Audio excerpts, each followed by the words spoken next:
Last year, I bought a 5th Division professional football club based in Nairobi, Kenya. And by far, the #1 question I get about the club is, where is the grass? Why does the club always play on dirt, and why don't we just invest in a grass pitch or artificial turf? It is by far the most commented topic on this channel, and fans on Twitter have even suggested that we move into our own stadium. In this video, I will explain why we currently play on dirt, what it would take to actually have our own grass pitch, and our realistic expectations for when you will see Kahawa Pride playing on grass. You are now watching Road to the Kenyan Premier League.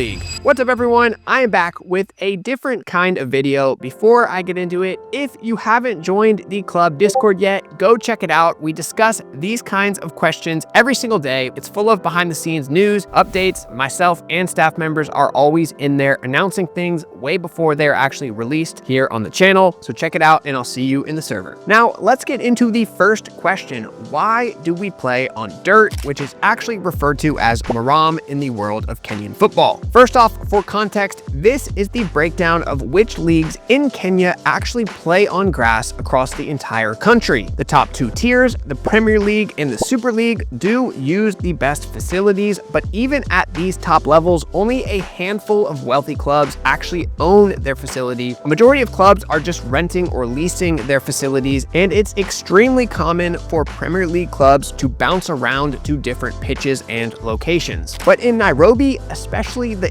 east side where we are, regional and county leagues are played almost entirely on dirt due to high demand and a limited supply of fields to play on. The obvious answer for why we play on dirt is finances, as professional pitches are not cheap to create or maintain, but that discussion starts with the fact that we don't even own the pitch that we currently play on. We play our home matches and run our academy at Kahawa Primary School, who let us use the facility during certain hours. On holidays, when the school is not in session, this is what our training schedule looks like. Men's team at 6 a.m., youth teams throughout the day, and Lionesses at 4 p.m., sharing the field with 2 other county league clubs. But for a majority of the year, school is in session, and the schedule looks like this, with the men's team pushed to Committee Prison Grounds for training, which is another nearby dirt pitch. U19 and U17 are pushed to that 4 p.m. slot, which now has 4 teams sharing 1 field, and the rest of the youth teams don't even train during the week. They only train on Saturdays. So our home pitch is extremely busy, and while we have a great relationship with the school, we are still guests there, and we can be subject to various obstacles like 2 tons of sawdust being dumped onto the pitch just a few days before one of our matches due to an event that had been hosted at the school. So step 1 is owning, or at least leasing, a plot of land that will allow you to control your own schedule. However, land in Nairobi is extremely expensive, as we recently looked at a 2-acre plot of land that would cost 200,000 shillings or about 1,600 USD monthly just to lease, and that's barely enough space to even have a pitch, and it doesn't even come with grass either. On the bright side, we could rent it out and make our money back each month, but the underlying problem would still remain. You cannot invest into a piece of land that you don't even own, and the price to buy this land outright would be something astronomical, likely north of 700,000 USD, and that's just for a 2-acre plot of dirt. From there, installing turf would cost somewhere between $150,000 and $200,000 when taking into account land grading, foundation work, import and product costs, as the turf would almost definitely be sourced internationally, and all the labor that would go into a major construction project like that. So if you combine the price of the land and the installation of the turf, you're looking at around 1 million USD in costs, and that's for the bare minimum amount of land you would need to even have a pitch. And a key detail to remember is that our current pitch, Kahawa Primary, is literally a 5-minute walk from our clubhouse, so it is in a prime location already. For us to move somewhere else, the facility would have to be significantly better, or we'd have to move our clubhouse, which would not be easy. So that brings me to the final piece of the video.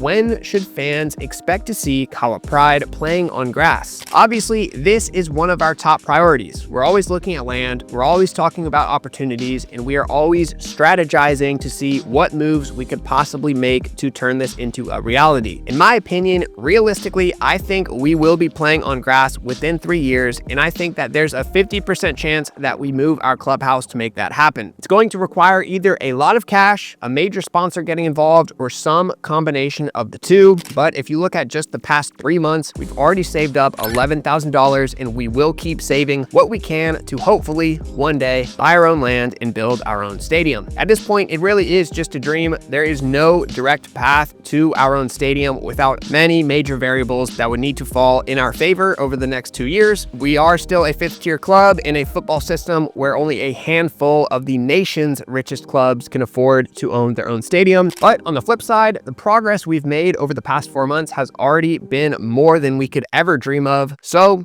we're continuing to think big, and we don't want to put a ceiling on what can be accomplished. So there you have it, a comprehensive guide on why Kahawa Pride plays on dirt and likely will continue to play on dirt for the next few years. Before I wrap up the video, quick update on our East Africa to EPL series. Last week, I announced our 4 finalists. Unfortunately, it was brought to my attention that our 4th place finalist submitted highlights that were not his, so he has been removed from the challenge, and only 1 through 3 will be traveling to Nairobi for a trial. Naldo Zimbwe Jr. from Tanzania, Mwiseneza Desire from Rwanda, and Galib Khalid from Kenya will all be competing for a contract. We could sign all 3 of them, or we could sign none of them. All of those final decisions will be made by our coaching staff. The trial will be taking place next week. Evaluations will be made from the 27th through the 29th, so hopefully I'll be back next Friday with some major updates. Our next live stream is this Sunday at 3 p.m. East African time. That is noon in London and 7 a.m. in New York. We are on the road against Utawala Youth FC, and the match will be played at King Car Grounds. That is all I have for this video. We will have several major announcements in the next Wednesday episode, so drop a like, drop a comment, subscribe if you enjoyed the video. As always, you can catch new episodes of Road to the Kenyan Premier League every Wednesday and Friday at 1 p.m. Eastern time. Thank you all for the incredible amount of support, and I'll see you in the next one.